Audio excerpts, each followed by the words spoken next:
አብ ወወልድ ወመንፈስ ቅዱስ አሐዱ አምላክ። አቤቱ ጌታችን አምላካችን ንጉሳችን ሕይወታችን ብርሃናችን ተቀዳሚ ተከታይ የሌለ የአብ ባህሪ ልጅ መድኃኔ ዓለም ክርስቶስ ከባህሪ አባት ከአብ ከባህሪ ሕይወት ከመንፈስ ቅዱስ ጋራ ክብርና ምስጋና አምልኮትና ውዳሴ ላንተ እናቀርባለን። ክቡራን ሊቃውንተ ቤተ ክርስቲያን መምህራነ ወንጌል በአውደ ምሕረት ላይ ያላችሁ አባቶቻችን የተወደዳችሁ የተከበራችሁ የክርስቶስ ቤተሰቦች ምእመናት ሁላችሁም አንድ አምላክ በሚሆን በአብ በወልድ በመንፈስ ቅዱስ ስም እንደምን ቆያችሁ? እንደምን አረፈዳችሁ? እንደምን ሰነበታችሁ? ልዑል እግዚአብሔር ሁላችንንም በሕይወት በሰላም ጠብቆ ለዚህ ዕለት አድርሶናልና የአባቶቻችን አምላክ የአማልክት አምላክ ልዑል እግዚአብሔር ስሙ የተመሰገነ ይሁን። እንደ እግዚአብሔር ቸርነትና እንደ እግዚአብሔር ቅዱስ ፈቃድ የምንማማረው በዮሐንስ ራእይ ምዕራፍ 1 ከቁጥር 12 እስከ 13 ያለውን ቅዱስ ቃል በመመርመር ይሆናል። እግዚአብሔር አምላካችን እግዚአብሔር ንጉሳችን እግዚአብሔር ሕይወታችን እንድታስተምረን እንድትመክረን እንድታጽናናን ቅዱስ ፈቃድ ይሁንልን። 7 የወርቅ መቅረዞችን አየው። በመቅረዙም መካከል የሰው ልጅ የሚመስል ቆመው ነበረ። ስለ ቃሉ የአምላካችን የልዑል እግዚአብሔር ስም የተመሰገነ ይሁን። ይህን ርዕስ የመረጥኩበት ምክንያት ቅድምም መምህራኑ በስፋት እንደተናገሩት ዛሬ የቤተ ክርስቲያን እንቁ የሆነው ወንድማችን መምህር ዘላለም ወንድሙ ወልደ ሰማዕት ከዚህ ዓለም ወደዛኛው ዓለም የተሸጋገረበት በክርስቶስ ፊት ብርሃን ሆኖ የቀረበበት ነፍሱም ወደ ሰማዩ አባቱ የሄደችበት የቤተ ክርስቲያናችንም ሐዘን በመሆኑ ይህን ርዕስ መርጬዋለሁ። ትላንትም በመኖሪያ ቤቱ ተገኝቼ በተቻለኝ አቅም ቤተሰቡን ለማጽናናት ሞክሬያለሁ። ዛሬም ደግሞ በመስቀል አደባባይ በነበረው ሽኝት ሁላችንም ተገኝተን ወንድማችንን ሸኝተናል። መጋቢ አዲስ ቅድም ስለሱ ዜና ሲያስተምሩ ነበር። አሁንም ሌላ ርዕስ መርጬ ወደ ሌላ አልገባምና ባለችን ጥቂት ደቂቃ ይሄን ኃይለ ቃል ከወንድማችን ጋራ አስተሳስሬ እግዚአብሔር ምስጢር በገለጠልን መጠን እንማራለን። እግዚአብሔር አምላካችን የወንድማችን የወልደ ሰማዕትን ነፍስ በክብር እንዲቀበልልን ቅዱስ ፈቃድ ይሁንልን። 7 የወርቅ መቅረዞችን አየው። በመቅረዙም መካከል የሰው ልጅ የሚመስል ቆሞ ነበር ይላል ባለ ራእዩ ዮሐንስ። ተመስጦ መጥቶበት ወደ ላይ ሲመለከት በክርስቶስ ፊት የሚበሩ 7 የመቅረዝ መብራቶችን ይመለከታል። መቅረዝ ማለት ምናልባት ባትረዱት እንኳን እንደ ሻማ ማብሪያ አድርጋችሁ አስቡት። 7 አይጹቅ ወይም 7 ጫፍ ያለው ነው። አሰራሩ በኦሪት ዘጸአት ላይ በስፋት ለሙሴ ነግሮታል። እና በነዛ የመቅረዝ መብራት መካከል ማን ቆሞ ነበር ይላል? የሰው ልጅ የሚመስል ቆሞ ነበር ይላል። እሱ ማን ነው? መድኃኔ ዓለም ክርስቶስ ነው። ስለዚህ አባቶቻችን ሊቃውንት ያን ሲተረጉሙ መቅረዝ ማለት የሰው ልጅ ነው ይላሉ። ምንድነው? የሰው ልጅ ነው። መቅረዙ 7 ክፍሎች አሉት። ሰው በ7 ተከፍሏል። እሳትነት አለን፣ ውሃነት አለን፣ ነፋስነት አለን፣ መሬትነት አለን፣ ልብ አለን፣ ቃል አለን፣ እስትንፋስ አለን። 7 የሥነ ፍጥረት ቀመር ነው። ስንት ዕለታት አሉ? 7 ዕለታት አሉ። 7 ሊቃነ መላእክት አሉ። 7ቱ ሰማያት አሉ። 7 ብለን ብንዘረዝር ራሱን ችሎ ሰፊ ትምህርት ይሆናል። እና 7 የመቅረዝ መብራቶች መካከል ማን ቆሞ ነበር ይላል? ክርስቶስ ቆሞ ነበር ይላል። እዚህ ላይ በጣም ማስተዋል ያለብን አንድ ትልቁም ነገር አለ። ሰሎሞን በመጽሐፈ ምሳሌ 9 ላይ ጥበብ ሐነጸት ላቲ ቤተ፣ ጥበብ አለ ለራሷ ቤትን ሰራች። ወአቀመት ላቲ 7 አዕማደ፣ 7 ምሰሶችን ለራሷ አቆመች ይላል። ጥበብ ያለው ማን ነው? እግዚአብሔር ነው። 7ቱ ምሰሶች የተባሉት ማን ናቸው? 7ቱ ዕለታት ናቸው። በይበልጥ ግን ትርጓሜው ቤት የተባልን ማን ነን? እኛ የእግዚአብሔር ማደሪያዎች ነን። ጥበብ የተባለው ማን ነው? እግዚአብሔር ነው። 7 መቅረዝ የተባሉት ወይም 7 ምሰሶች የተባሉት መክብበ ሕዋሳት በሆነው በራሳችን ላይ እግዚአብሔር አምላክ ያስቀመጣቸው 7 መብራቶች አሉ። እነዛ መብራቶችን እስቲ እንመልከታቸው። ስንት አይኖች አሉን? አትሳሳቱ። ስንት አይኖች አሉን? 2 አይኖች አሉን። ስንት ጆሮዎች አሉን? 2 ጆሮዎች አሉን። ስንት የአፍንጫ ቀዳዳዎች አሉን? 2 አሉን። ስንት አፍ አለን? 1 አፍ አለን። 2 ሲደመር 1 ስንት ነው? 7 ነው። ስለዚህ በእግዚአብሔር ፊት የሚበሩ 7ቱ መቅረዞች ማለት መክብበ ሕዋሳት በሆነው በራሳችን ላይ የተቀመጡ መብራት ሆነው የተሰጡን እነዚህ 7ቱ አካላት ናቸው። በእነዛ መካከል ማን ቆሞ ነበር ይላል? ክርስቶስ ቆሞ ነበር ይላል። ታዲያ የመምህር ወንድሙ የመምህር ዘላለም ወንድሙ 2 ዓይኖቹ፣ 2 ጆሮዎቹ፣ 2 የአፍንጫ ቀዳዳዎቹ፣ አንደኛው አፉ በሙሉ በክርስቶስ ፊት የሚበሩ መብራቶች ነበሩ። 2 ዓይኖቹን እንመልከታቸው። የሰውነት መብራት ምን ናት አለ? ዓይን ናት አለ። ዓይኑ ብሩህ ከሆነ ሁለመና ምን ይሆናል? ብሩህ ይሆናል። ዓይን ግን አለ ጨለማ ከሆነ ሁለመና ምን ይሆናል? ይጨልማል። የሱ 2 ዓይኖቹ ለክርስቶስ የተሰጡ መብራቶች ሆነው አያቸዋለሁ። ለምን? ዓይኖቹ በኃጢአት አላደፉም። ዓይኖቹን ነውር አልሸፈናቸውም። ዓይኖቹን ቅናት አላደበዘዛቸውም። ዓይኖቹ ኃጢአት በመመልከት ጸንተው አልኖሩም። 2 ዓይኖቹ ከልጅነቱ ጀምሮ ብሉይ ኪዳንን ሐዲስ ኪዳንን በማንበብ ምን የሆኑ ነበሩ? ብሩህ የሆኑ ነበሩ። ስለዚህ ለብርሃን የተሰጡ ነበሩ። እነዚህ ዓይኖች ናቸው ዛሬ የተጨፈኑት። ግን የነፍስ ዓይኑ ሊያጨልም የሚችል ማንም የለም። ስለዚህ 2 ዓይኖች የማየት መብራቶቹ ነበሩ። ከልጅነቱ እስከ ሕይወቱ ልፈት ድረስ ብዙ ቅዱሳት ገዳማትን አድባራትን ዓይኖቹ አይተዋል። ብዙ ያዘኑ የተከዙ ምዕመናንን ዓይኖቹ ተመልክቷል። መመልከት ብቻ ሳይሆን በርህራሄው ዓይኑ ተመልክቶ ያረዳው ሰው የለም።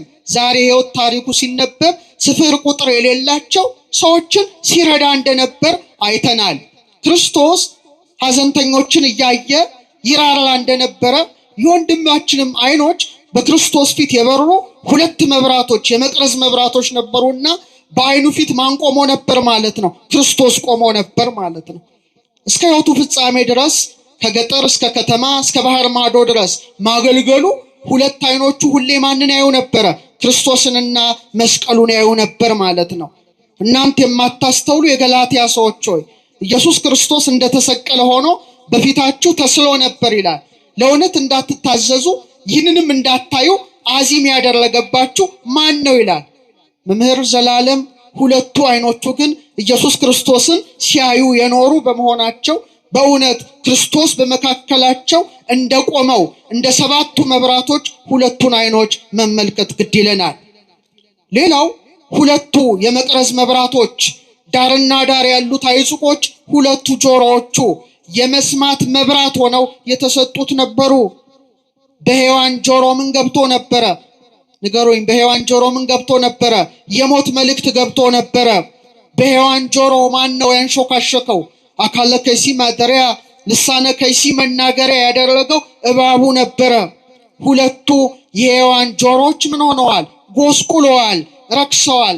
ዛሬ በጆሮዎቻችን ብዙ ሐሜቶች ገብተዋል። የመምህራችን ጆሮ ውስጥ የገቡት ግን ማን ናቸው? 4ቱ ወንጌላውያን የጻፉት ወንጌል ነው በጆሮ ሲገባ የኖረው። ቅዱስ ጳውሎስ የጻፋቸው 14ቱ መልእክታት ናቸው በጆሮዎቹ ሲገቡ የነበሩት። ሐዋርያት የጻፉት መልእክታት በጆሮዎቹ ሲገባ፣ ዮሐንስ የጻፈው ራእይ በጆሮ ሲገባ፣ ያም በጆሮ የሰማውን ደግሞ በአንደበቱ ሲመሰክር ኖረዋል። መስማት የማንን ቃል ነው? ንገሩኝ፣ የማንን ቃል ነው? ምን ሰማውስ በምናችን ነው? በጆሮዎቻችን ነው። የመምህር ጆሮዎች በእውነት ሐሜት አልሰሙ። ብዙ ሐሜተኞች አሉ። የሱ ጆሮዎች ግን በሐሜት አልታሙ። የወንድምን ውድቀት አልሰሙ። 2ቱ ጆሮዎቹ ከልጅነታቸው ጀምሮ የማንን ቃል ተምረው ነበረ? የክርስቶስን ቃል ተምረው ነበረ። ስለዚህ ክርስቶስ ቆሞባቸዋል ማለት ነው። በዚህም ጆሮ በዚህም ጆሮ ማን ቆሟል? ክፉ ሳይሆን ብርሃኑ ቆሟል ማለት ነው። ስለዚህ በእውነት ክርስቶስን ያደመጡ ጆሮዎች ነበሩት። ሌሎቹ 2ቱ መቅረዞቹ የአፍንጫዎቹ ቀዳዳዎች ናቸው። የአፍንጫ ቀዳዳ ክቡር ነገር ነው።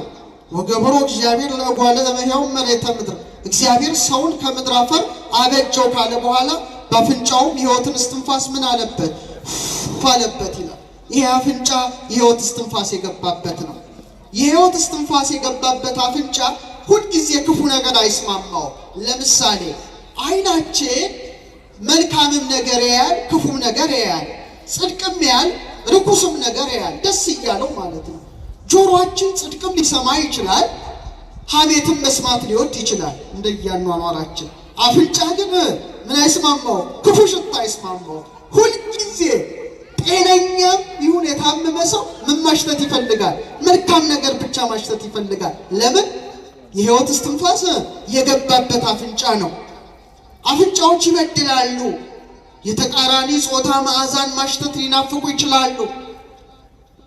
የመምህራችን አፍንጫ ግን መዓዛ ዕጣኑን ሲያሸት የኖረ ነው። መዓዛ ቁርባኑን ሲያሸት የኖረ ነው። የክርስቶስን መዓዛ ሲናፍቅ የኖረ አፍንጫ ነው። የከበረ አፍንጫ ሆኖ እንደ ሁለት መብራት ክርስቶስን ሲያሸትባቸው የነበሩ አፍንጮችን ሳስብ በሰባቱ የመቅረዝ መብራቶች መካከል የቆመውን ክርስቶስን አስባለሁ። አንደበቱ የመጨረሻው ሰባተኛው መቅረዝ ነበረ። ሁለት ዓይኖቹ የክርስቶስን ሕግ አዩ። ሁለቱ ጆሮዎቹ ቃሉን አደመጡ። ሁለቱ የአፍንጫ ቀዳዳዎቹ መዓዛ ዕጣኑን ሲያሸቱ ኖሩ። ሰባተኛውና ታላቁ መቅረዝ ግን አንደበቱ ነበረ። ወንጌልን ሲያውጅ የኖረ አንደበቱ የተመሰገነ ነው። የእግዚአብሔርን ቃል ሲያስተምርበት የነበሩ ከናፍሮቹ ንዑዳን ክቡራን ናቸው። በአንደበቱ እንዲህ ያለ ሽንገላ ተናገረ ሲባል ሰምተንም አናውቅም። ብዙዎቻችን ሰማን። የመምህር አንደበት ግን ከገጠር እስከ ከተማ እስከ ባህር ማዶ ድረስ አንደበቱ ማንን ያውጅ ነበረ? ክርስቶስን ያውጅ ነበረ። እንዴት ያስደስታል! ለተፈጠረበት ዓላማ ኖሮ ያለፈ ሕይወት ይሄ ነው። ትክክለኛ ሰባቱ መቅረዞች ውስጥ ማን ቆሞ ነበረ? ኢየሱስ ክርስቶስ ቆሞ ነበረ። እና በሰባቱ የመቅረዝ መብራቶች መካከል ጌታ እንደቆመ በመምህር ዘላለም ሁለት ዓይኖቹ፣ ሁለት ጆሮዎቹ፣ ሁለት የአፍንጫ ቀዳዳውና አንደበቱ ላይ የቆመው ማን ነው? ኢየሱስ ክርስቶስ ነው አምላካችን። አሁን ላይኛውን እናቁምና ወደ ታች እንውረድ። መልካሙን ዜና ያበሰሩ የሐዋርያት እግሮች ያማሩ እንደሆኑ የተወደዱ እንደሆኑ የሱ ሁለት እግሮቹን ሳስብ ሰሎሞን የሰራው ቤተ መቅደስ ትዝ ይለኛል። ሰሎሞን ለእግዚአብሔር ቤተ መቅደስን ባነጸ ጊዜ በሩ ላይ ሁለት ምሰሶዎችን አቆመ ይላል። የነሐስ ምሰሶዎችን። እነዚህ የነሐስ ምሰሶዎች ያዕቆብና በለዝ ይባላሉ። መቅደሱን አጽንተው በሩ ላይ የቆሙ ሁለት ታላላቅ ምሰሶዎች ነበሩ። እነዚያ ምሰሶዎች ምንድን ናቸው? በመንፈሳዊ ምስጢር እግሮች ናቸው። ሰው የማን መቅደስ ነው? እስቲ ንገሩኝ። ኧረ መልሱልኝ። ይህም ቤተ መቅደስ እኛ ነን የሰራ ነው። ሰው ግን ሕያው የሆነ የእግዚአብሔር መቅደስ ስለሆነ ራሱ ሥላሴ በእጁ ሰራው፣ አበጃጀው። ዮድ እጆች ሰሩልኝ፣ አበጃጁ። የሕይወትን እስትንፋስ እፈለበት። ሰው ሕያው መቅደስ ነው። በሙሉ የቤተ መቅደሱ ስርዓት አጠቃላይ ሰው ላይ እንዲነበብ ነው እግዚአብሔር ያደረገው። ሰው የማን መቅደስ ነው? የእግዚአብሔር መቅደስ ነው። ትንሽ ልንገራችሁ። እዚህ ላይ በጣም የሚያስገርም ነገር ነው የምነግራችሁ። በደንብ አስተውሉ። ሙሴን ሲና ተራራ ላይ ያወጣዋል። አውጥቶ የብርሃን ድንኳንን ያሳየዋል ከናሰራሩ። ቀዳሚሃ ለጽዮን ሰማየ ሳረረ ወበዳግም አራዮ ለሙሴ ዘከመ ይገብር ግብራነ ደብተራ። ቅዱስ ያሬድ ነው። አጠቃላይ ያሳየው ስርዓት ግን ሰዎች ላይ እንዲነበብ ፈቃዱ ነበረ። እስቲ ትንሽ ነገር ልንገራችሁ። አሁን ሰውነታችሁ በመስታወት በምትመለከቱበት ጊዜ መቅደስ መሆናችሁን እንድታስቡ መሆን አለበት። ስንት እግሮች አሉ? ስንት እግሮች አሉ? ሁለት እግሮች አሉ። እንስሳቱ ሁሉ በአራት እግራቸው እንዲሄዱ ሲያደርግ ሰውን ግን ለይቶ ሁለት እግር ብቻ ሰጥቶ እንደ ዘንግ መልምሎ እንደ እሸት ፈልፍሎ እግዚአብሔር ፈጥሮታል። ለእንስሳት ለአራዊት አራት እግር የተሰጣቸው ለምንድን ነው? መሬት መሬት ነው የሚያዩት። ምን እንደሚያዩት? መሬት መሬት መሬት መሬት መሬት ነው። ቀና ብለው ግዙፉን ሰማይ እንዲያዩ አልተፈቀደላቸው። በመቃብርም ፈርሰው በስብሰው መሬት ውስጥ ስለሚቀሩ ሰማይ አይመለከቱም። ክልክል ነው ለነሱ። እኔና እናንተ ግን በመቃብር ወድቀን ስለማንቀር ሰማያዊ ርስት ስለምጠብቀን ሰማይንም አጥንተን ተመልክተን አባታችን ሆይ ሰማያት የምትኖር ብለን እንድናመሰግነው ስለፈቀደ ስንት እግር ሰጠ? ይሄን ሕያው መቅደሱ ሁለት እግር እንደሰጠው ሰሎሞን ቤተ መቅደስን ሲሰራ ሁለት ምሰሶ ተመልከተው እዚህ ጋር መጣው ያዕቁብና በለስ ናቸው። ታዲያ የመምህር ዘላለም እግሮች ያዕቁብ ናቸው፣ በለስ ናቸው። ያ ቤተ መቅደሱን አጽንቶ እንደቆየ በትምህርቱ ምዕመናንን ሲያጸና የኖረ ነው። ከገጠር እስከ ከተማ፣ ከከተማ እስከ ባህር ማዶ ወንጌልን ለማስተማር የገሰገሱ እግሮች ንዑዳን ክቡራን ናቸው። የኔና የናንተ እግሮች ወደ መሻታ ቤቶች ሲገሰግሱ ይውላሉ ያድራሉ። ወደ ጠንቋይ ወደ ሟርተኛ ቤት የረከሰው የጨለማ ስፍራ የስንቶች እግር ገስግሰዋል። የስንቶች እግር ወደ ሞት መንደር ገስግሰዋል። የመምህር ዘላለም እግሮች ግን እንደ ያዕቁብ በመሆን እንደ በለስ በመሆን ቤተ መቅደስ ለቤተ መቅደስ አድባራት ገዳማት ሲገሰግሱ የኖሩ እንደ ነሐስ የጸኑ ያዕቁብ ናቸው፣ በለስ ናቸው። ክብር ይግባ ወንድማችን።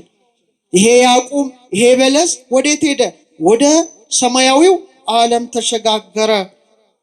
ሌላው ትልቁ የመቅደስ ስትራክቸር ሰውነታችን ላይ አድርገዋል። እግዚአብሔር ስጋ እስቲ በሉ ነፍስ መንፈስ አለቅ። ጳውሎስ እንዳለው ቤተ መቅደሱ 3 ክፍል እንዳለው ሰው ሲፈጠር ስጋው ነፍሱ መንፈሱ በቃ ይሄ ነው፣ ሌላ ምንም ነገር የለም። ወይም ኩላሊቱ ልቡ ጭንቅላቱ ማለት ነው። ይሄ ነው፣ ሌላ ነገር የለም። ሕያው መቅደስ ነን። አሁን የመጀመሪያው መቅደስ ነው ዛሬ ሄደው ዛሬ የመጀመሪያው መቅደስ ነው የተሸኘው። ቅድስተ ቅዱሳኑ አይደለም። ቅድስቱ ነፍሱ ቅድስተ ቅዱሳን መንፈሱ ሄደዋል። ዛሬ አደባባዩ ነው የፈረሰው። አደባባዩ ነው የታየው። 3 ክፍሎች ነበሩት ለሙሴ ሲሰራለት። አንደኛው አደባባይ ይባላል ወይም አጸደ ደብተራ ኦሪት። ይሄ ስርዓት ልዩ ስርዓት ነው፣ ሰማያዊ ስርዓት ነው። ለዚህ ነው ተራራው ላይ አሳይቶ በዚህ አምሳል ስራ ብሎ ያስጠነቀቀው። የሰው ምሳሌ ስለሆነ ነው። አደባባይ ይባላል። እስቲ በሉ በአደባባይ ላይ ምንድነው የሚከናወነው?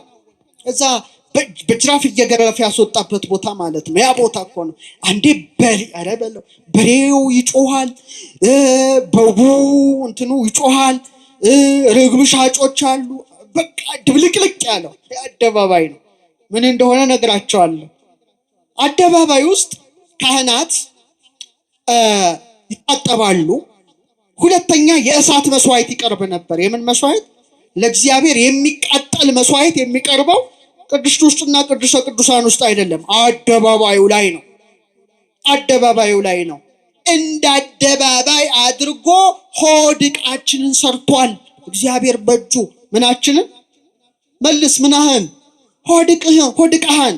ለዚህ ነው ይፈትል ልበ ወኩልያተ ኩላሊት ያጤሰው፣ ልክ እንደሚጤስ መስዋዕት። በዛ ውስጥ የሚቃጠል መስዋዕት እንደሚቀርብ አንጀታችን በማን ፍቅር ይቃጠላል? በክርስቶስ ፍቅር ይቃጠላል። እንደው አንጀቴ በአንቺ ፍቅር ነደደ ይላል። የመምህር ዘላለም ወንድሙ አደባባይ የሆነው አንጀቱ ግን በክርስቶስ ፍቅር የተቃጠለ ነው። እውነት ነው፣ ምስክር ነን። አደባባዩ ሆድቃው አንጀቱ በማን ፍቅር ነው የተቃጠለው? ልክ እንደ ዮሐንስ አማው ተከርሱ ይላል።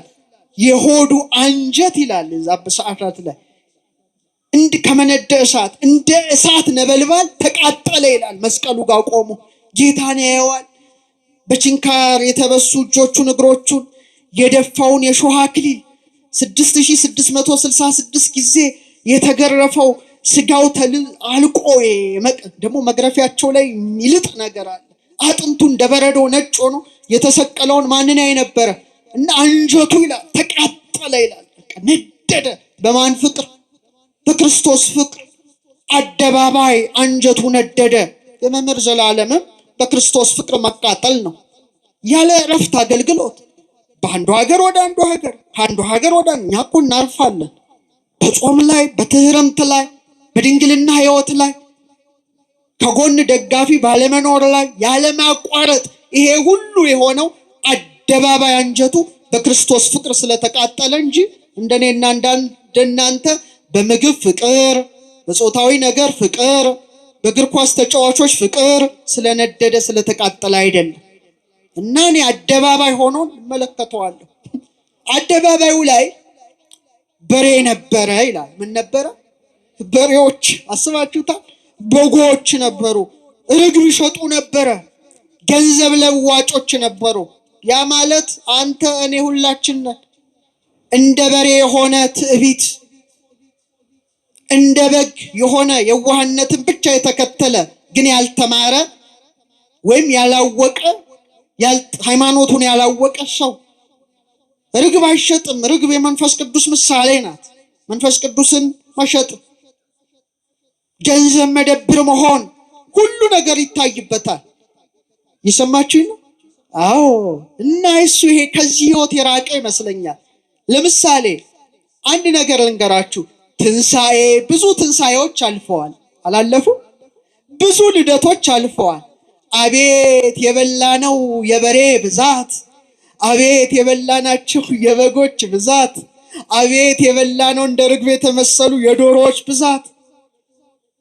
በትክክለኛው መቅደስ ሰውነት ግን እውነተኛው ላም ክርስቶስ ይገባል፣ ስጋው ይበላል። እውነተኛው በግ ክርስቶስ ይገባል። እውነተኛው ርግብ መንፈስ ቅዱስ ይገባል። እውነተኛ ጽድቅ እንደ መክሊት ብቻ ይለዋወጥበታልና አደባባይ የሆነው ሰውነቱ የበሬ ጩኸት፣ የበግ ጩኸት፣ የገንዘብ ለዋጮች ጩኸት ያልተሰማበት እውነተኛው ላም ክርስቶስ፣ እውነተኛው በግ ክርስቶስ፣ እውነተኛው ርግብ መንፈስ ቅዱስ የጽድቅ ገንዘብ ብቻ የተመላለሰበት አደባባይ መሆኑን መሰክርለታለን። ከቃሉ ጋር ናችሁ? እኛስ አደባባያችን ስንት በሬ እየጮኸ ነው። አቤት ስንት በግ። ሰላም የለውም እኮ ስጋችን። ፈቃደ ስጋው ያንገላተዋል። እንደ በሬ የሆነ ትዕቢት ያንገላተዋል።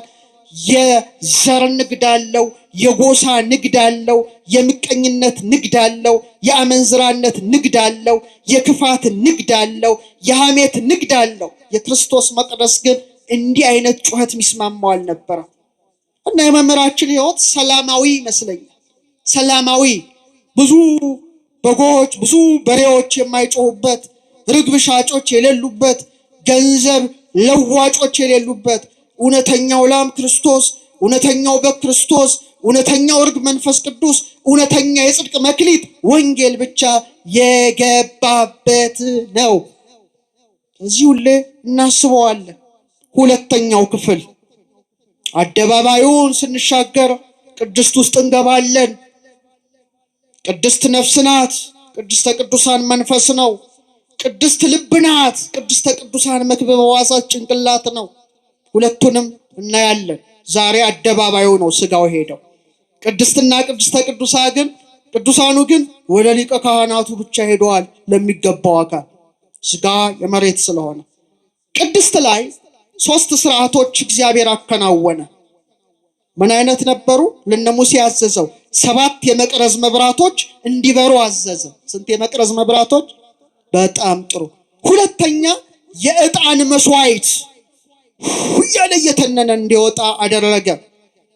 ሶስተኛ ህብስት 12 ገጽ በስድስቱም በዚህ በወርቅ ጠረጴዛ ላይ እንዲደረጉ አደረገ። ይሄ ማለት ልብህ ነው፣ ልብሽ ነው። ልባችን ለእግዚአብሔር ቅድስት ሆኖ የተሰጠ ነው። 7 የመቅረዝ መብራቶች እንደሚበሩበት 7 የእግዚአብሔር መንፈስ የሚያድሩበት ልብ ነው። የሰማችሁኝ ነው? ምናችን ነው? ድገሙት። ምናችን ነው? ልብ ማለት ሀርት ማለት አይደለም። አንተ ሀርት ትርጉም የለውም። የግዕዙ ቃል ግን ትልቅ ቃል ነው። ሊቃውንት በተለይ ቀመር ሊቃውንት ሲያስተምሩን ልብ ማለት የቤተ ክርስቲያን ትልቅ ምስጢራዊ ትምህርት አለ። ልብ ማለት እንላለን የልዑል ቤት። የማን ቤት? ለማለት ልብ ልዑልን ይወክላል ፊደሉ ራሱ። በደግሞ እንደምታዩት ግድግዳ አለው፣ ጣራ አለው። ምን ማለት ነው? የልዑል ቤት። የማን ቤት? አያችሁ፣ የልዑል ቤት ነው። የልዑል ቤት ነው። እና ልቡን ስንመለከተው እውነትም 7ቱ መብራቶች ይበሩበት ነበረ። 7ቱ መብራቶችን አይተናል አይደለ? እሳት ናቸው። እሳት ምንድን ነው? ቤተ መቅደስ ውስጥ ማታ በርቶ ነው ሲበራ የሚያድረው። ያለዛ መብራት መቅደሱ ምንድን ነው? ጨለማ ነው። የሱ መብራቶች እንደዛ አይነቶች ናቸው ነው። የሰማችሁኝ ኦርቶዶክሳዊ? መብራት ሁለት ጥቅም አለው። አንድ ሙቀት አለው፣ ሁለተኛ ብርሃን ነው። በቃ ብርሃን ሆኖ አለ። አልሆነም? አረ ነገሩኝ፣ አልሆነም? ሀብታም ገሌ 3 ቤተክርስቲያን አሰሩ፣ 2 ቤተክርስቲያን አሰሩ፣ እንዲያሰሩ ይባላል። እሱ ሚሊየን ምእመናንን ያነጸው መቅደስ ነው። ሚሊየን የወንጌል ሰባኪዎች ሚሊየን መቅደስን የሚያንጹ ናቸው። ሕያው የእግዚአብሔርን መቅደስ የሚሰሩ ናቸው። ባለጸጋው ገሌ ነው በጣም የሚገነው የሚከብረው አይደለም። ሚሊየን ሕያዋን የእግዚአብሔርን ሕንፃዎች የሚያንጹ ናቸው። ብርሃን ሆኗል። እንደ መቅረዝ ሙቀተ ጸጋን ሰጥቷል፣ አስተምሯል፣ አጽናንቷል። ውለታ አለብን ማለት ነው። ልክ እንደ ዕጣን መስዋዕት ንጹሕ ጸሎትን ወደ እግዚአብሔር አቅርቧል። እስትንፋስ ያለው ሁሉ ማንን ያመስግን? እስቲ ንገሩኝ፣ ማንን ያመስግን? ዳዊት የደመደመው በዛ ነው። ደስ ሲል ምስጋናው ሲደመድም እስትንፋስ ያለው ሁሉ ማንን ያመስግን? በቃ እንደ ልብ መንበርነት እስትንፋሱ እስኪወጣ ድረስ ማንን አመስግኗል? አርምሞ ጽርዓት በሌለበት ቃል ሊያመሰግን ደግሞ ወደዛኛው ዓለም ተሸጋግሯል። ይሄ ጽርዓት አለው፣ ማቋረጥ አለው። እስትንፋስ ምን ይሆናል? ንገረኝ። ይቋረጣል ነው፣ ግን መንፈሱ ልትቋረጥ አትችልም፣ ይሄዳል። አርምሞ ጽርዓት በሌለበት ቃል፣ ዝምታ መቋረጥ በሌለበት አንደበት ማንን ያመሰግናል? በነፍስ ኧረ መልሱ እግዚአብሔርን። በቅድስት ውስጥ እንጀራ ህብስት እንዳለ፣ እንጀራ ምንድን ነው? የእግዚአብሔር ቃል ነው። ህብስት የእግዚአብሔር ቃል ነው አይደለም? የእግዚአብሔርን ቃል መግቧል። አልመገባችሁ? መልሱልኝ። እዚህ አውደ ምሕረት ላይ አልመገባችሁ? እዚህ እንኳን ባይሆን በተለያዩ አድባራትና ገዳማት መምህር ዘላለም አልመገባችሁ? ቅድስት ሆኖ ተገኝቷል። ትክክለኛ ቅድስት። እንደ ህብስቱ ህብስት የሆነውን የእግዚአብሔርን ቃል መግቧል። እንደ ዕጣን መስዋዕትነት እግዚአብሔር የሚያቀርበውን ጸሎት አቅርበዋል እስከ ህቅታ ነፍሱ ድረስ። እንደ 7ቱ መቅረስ እንደ ቅድስት ሆኖ ብርሃንን ሙቀትን ሲሰጥ ኖሯል። ቁረትን አይደለ ሙቀትን ነው የሰጠው። ስለዚህ በረከቱ ይደርብን። ሌላው ቅድስተ ቅዱሳን ነው። ቅድስተ ቅዱሳን ሊቀ ካህናቱ ብቻ የሚገባበት ነው። የከበረ ነው። ሊቀ ካህናቱ ብቻ ይገባል። ታቦተ ጽዮን አለች፣ በትረ አሮን አለ፣ መሶበ ወርቁ መናን የያዘው መሶበ ወርቅ አለ። አዎ መምህራችን መምህር ወንድሙ ስለ እውነተኛዋ መሶበ ወርቅ ሲሰብክ ኖሯል። እሷ ማን ናት? ድንግል ማርያም ናት። ስለ እውነተኛው መና ስለ ክርስቶስ ሲያስተምር ኖሯል። እንደ በትረ አሮን ስለ ሊቀ ካህናት ስለ ክርስቶስ ሲያስተምር ኖሯል። ታዲያ ቅድስተ ቅዱሳኑን ጠብቆ ሲቆይ ክርስቶስ ሲሰቀል የመቅደሱ መጋረጃ ለሁለት ምን ሆነ? ንገረኝ። ተከፈለ። ዛሬ መቅደሱ ተከፈለ፣ ወደ ቅድስተ ቅዱሳን ገባ ማለት ነው። አያችሁ? መቅደሱ ተከፈለ፣ ወደዛኛው መቅደስ ተሻገረ። ያ የተደበቀ አይታየ የነበረው ነገር ምን ሆነ? ታየ ማለት ነው አይደል? መጋረጃው ሲከፈል እየሰማችሁ ነው። መጋረጃ ሲዘጋ ታያላችሁ? አታዩ? አናይም። ሲከፈትስ ምን ሆነ? ውስጡ ያለውን ታያላችሁ። ለምሳሌ ቤተ መቅደሱ መጋረጃ ሲከፈት ታቦተ ሕጉ እንደምታዩት፣ መንበሩ ላይ ድንግል ማርያም ይዛው እንደምታዩት፣ ጻሕሉን ጽዋውን እንደምታዩት፣ ዛሬ ለሱ የመቅደሱ መጋረጃ መሰንጠቅ ነው። ወደ ማን ገባ? ወደዛኛው ዓለም፣ ያኛውን ሊቀ ካህናት ወደሚያይበት ዓለም። በቃ ነው፣ ሽግግር ነው። ቅድም ትራንዚት አለ መምህራችን፣ ድንቅ አባባል። ዛሬ መቅደሱ የመጋረጃው እስካሁን በድንግዝግዝ ያይ ነበረ፣ ያስተምር ነበረ። አሁን ደግሞ ፊት ለፊት እናያለን እንዳለው መጋረጃው ተሰንጥቆ ፊት ለፊት ወደሚያይበት ዓለም ምን ሆኗል? ተሸጋግሯል። ወንድማችን ሞት አይደለም፣ ሽግግር ነው። ይህን ማወቅ ያስፈልጋል።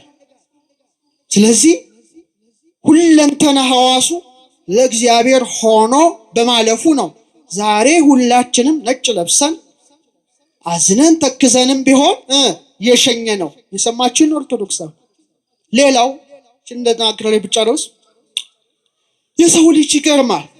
ሕያው መቅደስ ነው፣ ክቡር ነው። ዛሬ ሰውን ክብር አልተረዳንም። በጣም በጦርነት ሚረክፈው እኮ እግዚአብሔር ሕንፃ ነው። ዛሬ ቤተ መቅደስ ቢቃጠል የያችንን እናስነካዋለን። ስንት የሰው ሕንፃ ፈርሷል። ደንታችን ግን አይደለም። ግራ የገባን የሰው ክብር አልተረዳንም። ሰው የሥላሴ ሕንፃ ነው፣ ከመቅደሱ እኩል ነው። ነገር ግን ልዩነቱ መቅደስ ሰውነታችን በኃጢአት ረክሷል። ይሄ ግን በቅድስና ሁሌ ነው። ችግሩ ያ እንደዛ እንድንሆን አልተሰራንም ነበረ። በጣም የሚገርመው አንድ ትልቅ ቁም ነገር ነው የምነግራችሁ። ዛሬ ሰው ሲያርፍ አጥበን ስመን ገንዘን በክብር የምንሸኘው ለምንድን ነው? አካለ ስጋው ራሱ ምንድን ነው? ክቡር ስለሆነ ነው። ይሄን ስጋ ክርስቶስ ተዋህዶታል።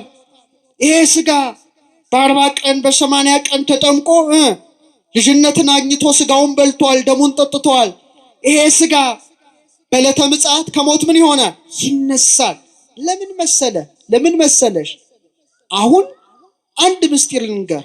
ጌታችን በዕፀ መስቀል ላይ ሲሰቀል እድሜው 33 ዓመት ነበረ። 33 ዓመት ከሾፍቱ ትርጓሜው የራስ ቅል ወደሚባል ወደ ጎልጎታ ወሰዱት ይላል። እስቲ ትርጓሜው በሉ እስቲ። የራስ ቅል ወደሚባል ወደ ጎልጎታ ወሰዱት። እዛም መስቀሉ ተተከለ። የኔና የናንተ ጌታ ከሰማይ ዝቅ ከምድር ከፍ ብሎ ተሰቀለ። ስጋውን ቆረሰ፣ ደሙን አፈሰሰ። ያ ላንተ ለኔ ለሁላችን የተከፈለ መስዋዕትነት ነው። በበግና በበሬ ደም ሳይሆን በእውነተኛው መሲህ በክርስቶስ ደም የተዋጀን ነን። የእሱ የፍቅር ምርኮኞች ነን። የሰማችሁን ነው። ታዲያ ያ መቅደስ ሰውነት ክቡር ስለሆነ እያንዳንዳችን እዚህ ምድር ላይ ስንመጣ ምን እንደሚሰጥን ታውቃላችሁ? የክርስቶስ ዕድሜ አተመብን። ማንም ሰው ምድር ላይ ሲመጣ የራስ ቅል ይሄ ነው አይደለም ወይ? ስከል ቦን፣ ይሄ ስከል ራስ ቅል። ከዚህ ጀምራችሁ እስከዚህ ድረስ ብትቆጥሩ የሳይንቲፊክ ፕሩፍ የሆነ ነው የምነግራችሁ። ዝም ብሎ የሆነ አይደለም። ሰው ዝም ብሎ የሆነ አይደለም። እያንዳንዱ ስሩ ምስጢር አለው። ወደዛ ውስጥ አልገባም፣ ግራ ነው የሚገባችሁ። 33 ነው። አይደንቅም? ስንት ነው? ድገመው እስቲ። በቃ ቨርተብሬ የጀርባ አጥንት ቁጥር እያንዳንድሽ 33 ነው። እድሜው ነው እዚህ ላይ የታተመው። መቅደስህን እወቅ፣ መቅደስ መሆንሽን እወቂ። ጭንቅላት ምንድን ነው? የራስ ቅል ነው። በራስ ቅል ጎልጎታ በ33 ዘመኑ መድኃኔ ዓለም ክርስቶስ እንደተሰቀለ ዛሬም በእያንዳንዱ ክርስቲያን ርዕሰ ልቡና ላይ መስቀሉ ተተክሏል። ይቀጠበብ ታለቃ እያሌው ታምሩ በረከታቸው ይደርብን። ከዚህ ዓለም የተለዩ አንጋፋ ሊቅ ነበሩ። የራስ ቅል የሚባል የመድኃኔ ዓለም ዕለት የሰበኩት ስብከት አለ። ድንቅ ስብከት ነው። ዩቲዩብ ላይ አድምጡታል። በጣም ያስደንቅ ስብከት ነው። ምን አሉ? የራስ ቅል ጎልጎታ ላይ ጌታችን አንዴ ነው የተሰቀለው። በእያንዳንዱ ክርስቲያን ራስ ላይ ግን ሁሌ እንደተሰቀለ ነው። የመምህር ዘላለም ራስ ጎልጎታ ነበር። ሁሌ ክርስቶስ ተሰቅሎባቸዋል። እኛ ትንሽ ወዝወዝ ይላል። ጭንቅላታችን ስትመለከቱት ይሄ የተባለበት ህዋስ አቤት! እኔ ፊቴን በመስታወት ሳየው እንዴት እንደምደሰት ሁልጊዜ።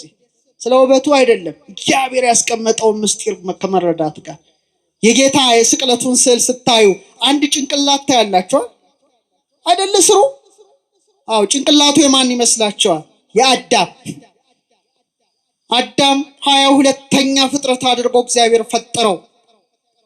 አዳማውያን ይሆን ሁላችንም አባታችንን አዳምን መምሰል ስላለብን እያንዳንዱ ሰው ምድር ላይ ሲመጣ የጭንቅላታችን አጥንት ቁጥር 22 ነው። የሰማችሁኝ ነው? ስካል ቦንስ ነምበር ኦፍ ስካል ቦንስ ዩስቲ ቴክኖሎጂ ተጠቅሞ 22 የራስ ቅል አጥንት ነው ያለው። በ22ቱ ስሞቹ አምሳል በአሌፋቱ አምሳል ታዲያ የመምህር ራሶች 22ቱ የእግዚአብሔር ስሞች የሚነበብባቸው ጽላቶች ነበሩ ማለት። አዎ ነበሩ። አሌፍ፣ ቤት፣ ጋሜል፣ ዳሌት፣ ሄ፣ ዋው፣ ዛይ፣ ሄት፣ ጤት፣ ዮድ፣ ካፍ፣ ላሜድ፣ ሜም፣ ኖን፣ ሳምኬት፣ ፌ፣ ጻዴ፣ ቆፍ፣ ሬስ፣ ሳንታው የሚነበብባቸው ሕያዋን ጽላት ሆነው የተሸኙ ናቸው። ራሳችን ብዙ ኃጢአት ሰርቷል፣ ተንኮል አስቧል፣ ለወንድም ለእህት ክፋትን አስቧል። የእግዚአብሔር ቃል እንዲታተምበት የተፈጠረ ጭንቅላት ብዙ ነውሮችን ፈጽሟል። እኔ መምህር ዘላለም 22ቱ የራስ አጥንቶቹ 22ቱ የእግዚአብሔር ስሞች ቢነበቡበት ነው የሚመስለኝ። እኔን ነው እንግዲህ የሚመስለኝ። ለሁላችንም እንደዛ እንደሆነ ገምታለሁ። የሰማችሁ ነው አላችሁ? ሌላው አንድ ነገር ብነግራችሁ ትደነቃላችሁ።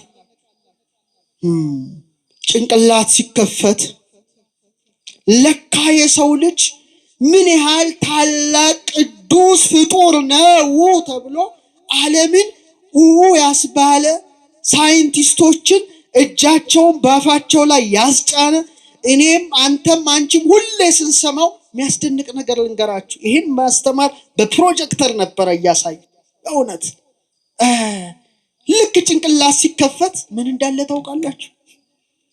በጣም የሚያበራ በጣም የሚፍለቀለቅ ዘይት አለ። ወደ ታች ይወርዳል። መጀመሪያ ከዚህ ጋር ነው የሚመጣው። በዚህ ጋር ይመጣል ብድግ ይላል። 33ቱን አጥንት ያልፍና ጭንቅላት ላይ ምን ይሆናል? ይፍለቀለቃል። ሳይንቲስቶቹ ይሄ ነገር አሉ። ሁሉም እኮ ይታወቃል። እኛንን ማናውቀው ወይ ከትምህርቱ የለን ወይ ከሳይንሱ የለን ወይ ከሃይማኖት እውቀት የለን። በጣም ተቸግረን ይሄ አሉ ክራይስት ኦይል ነው አሉ ዮሐንስ። እነሱ ባይሉትም ዮሐንስ ነግሮናል። እያንዳንዳችሁ ከቅዱሱ ቅባት ተቀብላችኋል። እውነት ነው አለ። ምን ተባለ? ክራይስት ኦይል፣ ክርስቶስ ቅቡ ማለት አለ። መሲህ የሱ ዘይት ተባለ። ግን የሚደንቃችሁ እሱ አይምሰላችሁ። 3 ቀን ስንት ቀን? 3 ቀን እዚህ ጋር ይቆይና ወደ ላይ ይወጣል። በወር 3 ቀን እንዴ! ክርስቶስ ከዚህ እኮ ነው የሚወርዱ። ልክ ከሰማይ ሰማያት ጌታ እንደወረደ ከዚህ እዚህ ጋር 3 ቀን ቆይቶ እንደገና ይወጣል። ጌታ በመቃብር ስንት ቀን አደረ? 3 መዓል 3 ሌሊት። እንደገና ይወጣል። ምን ትለዋለህ እንዴ? ትልቅ መቅደስ ነን። እንደገና ጭንቅላት ሲከፈት የሕይወት ዛፍ ነጭ ዛፍ አለ እዚህ ጋር ነጭ ዛፍ ትሪ ኦፍ ላይፍ አሉት ሳይንቲስቶቹ። መንፈስ ቅዱስ ነው የሚያናግራቸው ሌላ አይምሰልህ ሰርጀንቶች። ትሪ ኦፍ ላይፍ የሕይወት ዛፍ ነጭ ነው። እንደ ከነአን ማር እንደ ከነአን ወተት የመሰለ ይፍለቀለቃል እዚህ ውስጥ። ይሄ ሲቆም ነው ሰው የሚቆመው። ሴሎችን እንደ ሙጫ አጣብቆ የያዘ ያንተንም የኔንም ህዋስ ላሚኒን ፕሮቲን ይባላል። ዛሬ እንማረው እስቲ። ጉግል አድርገው። ምንድነው የያዛችሁት? ሞባይል ቲክቶክ ወሬ ስናደምጥ ይመሻል ይነጋል እንጠራለን። ላሚኒን ክሮስ ጉግል አድርገህ ስትመለከት ጌታ እጁን ዘርግቶ እንደተሰቀለ ነው የሚያሳይ። ሁሉ በእርሱ ተጋጥሟል አለ ቅዱስ ጳውሎስ ቆላስይስ ላይ። ያ ሲቆም ቆመ። ለካ ህይወታችን ክርስቶስ ነው። ብንኖር የክርስቶስ ነን፣ ብንሞትም የማን ነን? የክርስቶስ ነን። ስጋችን የእሱ አደባባይ፣ ነፍሳችን የእሱ ቅድስት፣ መንፈሳችን የእሱ ቅድስተ ቅዱሳን አድርገን እንድንኖር የተሰራን መቅደሱ ነበርን። ግን አልሆነም። በሬው ይጮሃል፣ በጉ ይጮሃል፣ ርግብ ሻጮች አሉ፣ ገንዘብ ለዋጮች ይተራመሱብናል። እኮ ያትፍቶታ ታጣው ጌታ በፍቅር ጅራፍ ወደሱ እንዲጠራን እነዚህን በሬዎች፣ እነዚህን በጎች፣ እነዚህን ርግቦች፣ እነዚህን ገንዘብ ለዋጮች ከህዋሳታችን እንዲያወጣልን ፈቃዱ ይሁን። የእሱ መቅደስ ብቻ አድርጎ ይስራ። መምህር ሰውነትን በዛ ልክ ነው ማያቸው። የሰማችሁ ነው? ግን ኦርቶዶክሳ ነቃ በሉ እስቲ። በመጨረሻዬን ነግሬያችሁ ላብቃ። 3 ደቂቃ 4 ደቂቃ። ሁሌ በወንጌል አገልግሎት በተገናኘንባቸው አውደ ምህረቶች የወይኔ መጀመሪያ ያስተምራለሁ፣ እሱ ሁለተኛ ያስተምራል። የማስተማር ሂደት ግን አውደ ምህረት ላይ ተቀምጦ እጆቹ መጽሐፍ ቅዱስ ይዘዋል። ሁሌም ሶሻል ሚዲያ ላይ ፖስት የሆነውን ስታዩ በእጁ ምን ይዟል? አረ መልሱልኝ፣ መጽሐፍ ቅዱስ። በጣም የሚገርም እኮ ነው። መጽሐፍ ቅዱስና እጅ ማለት ጽላት ነው። እግዚአብሔር አብ የሙሴን ሕግ በጣታችን የልጁን ሕግ በልባችን ላይ አትሞታል። ይሄን ማወቅ ያስፈልጋል። የእግዚአብሔርን ቃል በጣቶች ሰራቸው ማለት ምስጢሩ ምንድን ነው? ስንት እጆች አሉን? እስቲ ፍጠን አይዞ። ስንት እጆች አሉን? 2 እጆች አሉን። መዳፍን ሰቅለው የያዙ፣ መዳፍን አጽንተው የያዙ። ስንት መዳፎች ግን አሉ? 2 መዳፎቹ ያንዳንዱ መዳፍ ላይ ስንት ጣቶች ተሰክተዋል? 5 ዝም ብሎ መሰለን? ቅርጽ መሰላችሁ እንዴ? ዝም ብሎ ሸንተረሩ ለውበት የፈጠረው መሰል አይደለም። ሙሴን ሲና ተራራ ላይ አውጥቶ በ2 ጽላት በአንዱ 5 ትእዛዝ አጽፎ ሰጥቶ ይቅርታ ሙሴ ያን ይዞ ወረደ። ዛሬ ማለት ይሄ ነው። ስንት እጅ አለን? አረ ንገሩ። እነዚህ ሁሉ ትእዛዛት አለ በ2 ሕግጋት ተሰቀሉ አለ። ፍቅረ ቢጽ ነው ቀኝ እጅ፣ ፍቅረ እግዚአብሔር ነው ቀኝ እጅ፣ ይቅርታ ፍቅረ ቢጽ ነው ግራ እጅ። እንደ 2 ጽላት 2 መዳፎችን የሰጠ እንደ 10 ቃላት 10 ጣቶችን የሰጠ ማን ነው? እግዚአብሔር ነው። ታዲያ ጽላት መዳፉ ብሉይ ኪዳንና ሐዲስ ኪዳንን አስቀምጦበታል። ትክክለኛ ስራውን ያከናወነ መዳፍ ነው። እኛ በጣቶቻችን የሰራነውን ነገር አስቢ እስቲ። በጣትሽ ምን ሰርተሻል? ምን ሰርተሃል? ይሄ ጣት የሱ ጣቶች ግን ትክክለኛ አትስረቅ፣ አታመንዝር፣ እነዚህ ቃላትን ደርድረው ሁሉ ሰርተዋል። ቆርሰዋል፣ አጉርሰዋል። ዛሬ ታሪኩ ሲነበብ ራሳችን እንደ መስታወት እንድናይ አድርጎናል። ጣቶቹ ቀደው አልብሰዋል፣ ቆርሰው አጉርሰዋል፣ ቀድተው አጠጥተዋል። የእግዚአብሔር ቃላትን የፈጸሙ ጣቶች ናቸው አሉ እዚህ ውስጥ። በጣቶቻቸው መርዝ በጥብጠው ወንድም እህቶቻቸውን ያሳበዱ የተረገሙ ቃየላውያን ጣቶች አሉ። ግን በሞት ታስረው ክርስቶስ ፊት የሚቀርቡ ከነሙሉ ደማቸው ተጠያቂ የሆኑ ጣቶች አሉ። የረከሱ ጣቶች አሉ። ወደ ኃጢአት የተሰማሩ፣ ደም ያፈሰሱ፣ ውርጃ ያስወረዱ፣ ኪስ ውስጥ ገብተው ገንዘብ የሰረቁ፣ የሰውን ገንዘብ ወስደው ያልመለሱ ጣቶች አሉ። እነዚህ ቃየላዊ ጣቶች ናቸው። የመምህር ጣቶች ግን በጎች ጣቶች ናቸው አይደል እንዴ? በእጁ መጽሐፍ ቅዱስ ተይዟል። በቃ ጅስ ሲላካቸው በቃ የተፈጠረበትን መቅደስነቱን ሆኖ ያለፈ ሰው መጋረጃው ዛሬ ተቀዶ መንፈሱ ወደ ቅድስተ ቅዱሳን ውሳጤ መንጦላይት ውስጥ የገባችለት ነፍስ ቀጥቶ አደባባይ ስጋው ብቻ ሲታይ ትክክለኛ ዓላማውን ሰርቶ ያከናወነ የክርስቶስ ሙሽራ ነው። የሰማችሁ ነው። ሙሽራው ክርስቶስ፣ ሙሽሪት ቤተ ክርስቲያን ብትሆን እሱ ሚዜ ሆኖ አርከመራዊ ሆኖ ስለ ሙሽራው ያወጀ ነው። ስለዚህ ከራስ ፀጉር እስከ እግር ጥፍሩ ለማን ተሰጥቶ ነበረ? ለክርስቶስ ነው። ይሄ በቃ ሲፈልግ ወሰደው ማለት ነው።